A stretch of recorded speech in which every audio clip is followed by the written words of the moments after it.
Gambar ini pernah bikin isi internet trauma. Gua adalah salah satu korbannya dan mungkin kalian selanjutnya. So ya, untuk menambahkan sedikit konteks ya, kalau kalian aktif pakai medsos antara tahun 2012 sampai 2018, kemungkinan besar kalian pernah melihat gambar ini muncul di beranda kalian. Kronologinya itu mirip-mirip kayak prank Rickroll atau suara desah pekop itu ya, dan semacamnya.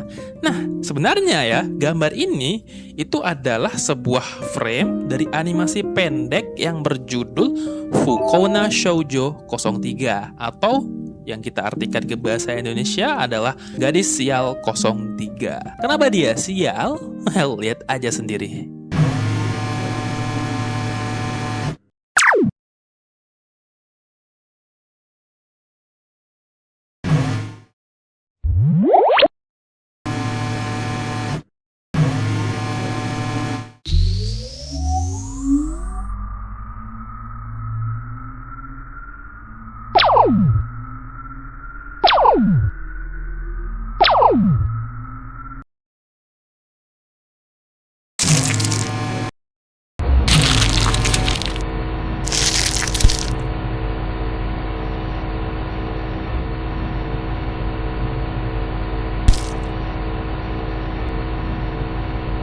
Yeah, it's gore. Jelas gue harus sensor, tapi hal yang terjadi di sana adalah gadis malang ini itu dikuliti secara hidup-hidup oleh mesin laser tempatnya berdiri. Ngeri cuy, apalagi dulu itu nyebarnya di Facebook dan Twitter ya. Orang-orang lagi scrolling santai gitu, tiba-tiba nemu hal ini, gimana nggak kaget gitu kan.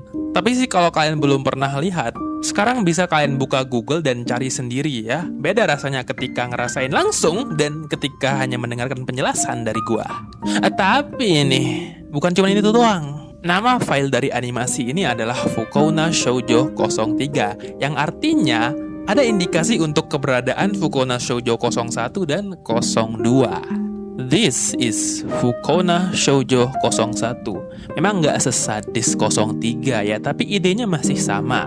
Ceweknya ini sedang duduk di kursi listrik ya. Kursi listrik yang dimana itu biasanya digunakan untuk hukuman mati.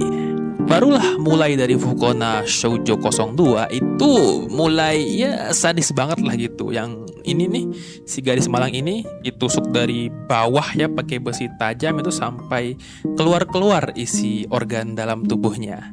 Gila nggak tuh?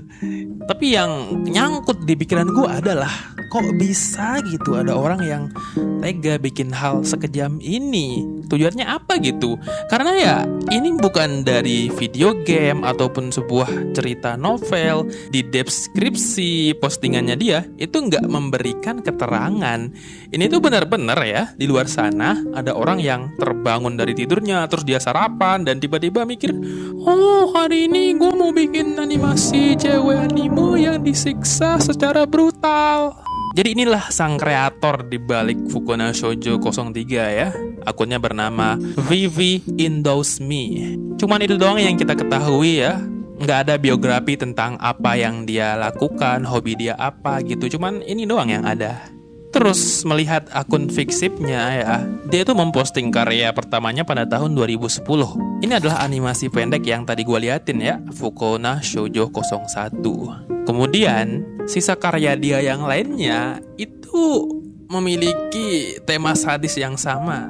Ada yang lebih parah dari Fukona Shoujo 03. Gambar ini contohnya ya. Lagi-lagi korbannya adalah gadis malang ya. Kali ini tubuhnya itu dibelah dan diambil organ dalamnya. Mual gua liatnya. Tapi nih dari semua art dia itu ada beberapa pola yang gua temuin nih ya. Ya nih korban yang disiksa itu selalu adalah seorang perempuan gitu. Serem coy. Tapi nih, kalian harus tahu kalau sebenarnya art gore semacam ini itu bukanlah hal yang baru. Hal yang seperti itu sudah ada sejak lama di peradaban manusia. Terlihat aneh dan stres mungkin ya kalau kita pikir-pikir. Tapi para psikiater dan seniman itu tidak menganggapnya demikian. Gue ada nemu jurnal dari Universitas Copenhagen, Denmark, itu yang membahas bahwa karya seni yang unsettling atau kayak gore-gore begini, itu mempunyai sebuah power yang bisa mendorong manusia untuk memenuhi rasa penasaran mereka. Dan ya, itu benar loh. Manusia ini memang hakikatnya adalah makhluk yang penasaran. Makanya, artis yang membuat seni-seni gore seperti ini, itu adalah karena mereka penasaran. Bahkan di dunia perfilman, hal seperti ini bukanlah hal yang asing loh. Diperbolehkan untuk tayang. Cuman masalahnya adalah di mana batas dari sesadis apa seni yang boleh diciptakan. Itu perdebatan ruwetnya kan. Walaupun memang seni itu adalah ekspresi kebebasan, tetap saja ada batas yang gak boleh dilewati. Dan bukan gua yang mempunyai wewenang untuk memberi batas itu ya.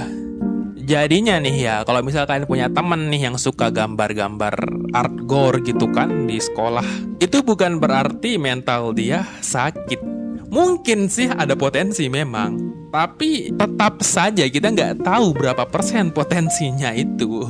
Akan tetapi ya gue pribadi kalau nemu orang nih, teman misalnya di sekolah itu yang suka gambar gore, itu gue takut sih sumpah. Gue nggak mau berteman kalau kamu suka gambar gore ya. Oke lah ya sekali atau 2 kali. Tapi nih gue ada kenalan itu yang suka bikin gambar gore, nulis cerita gore, dan nonton video gore. Suka banget dia bahas hal itu pas lagi ngomong ke gue. Dan tentunya karena gue ini gak nyaman ya, gue memutuskan untuk pelan-pelan menjauh gitu dari dia. Dan pada akhirnya dia tidak punya teman lagi. I'm sorry coy, tapi pertemanan itu gak bisa dipaksakan ya.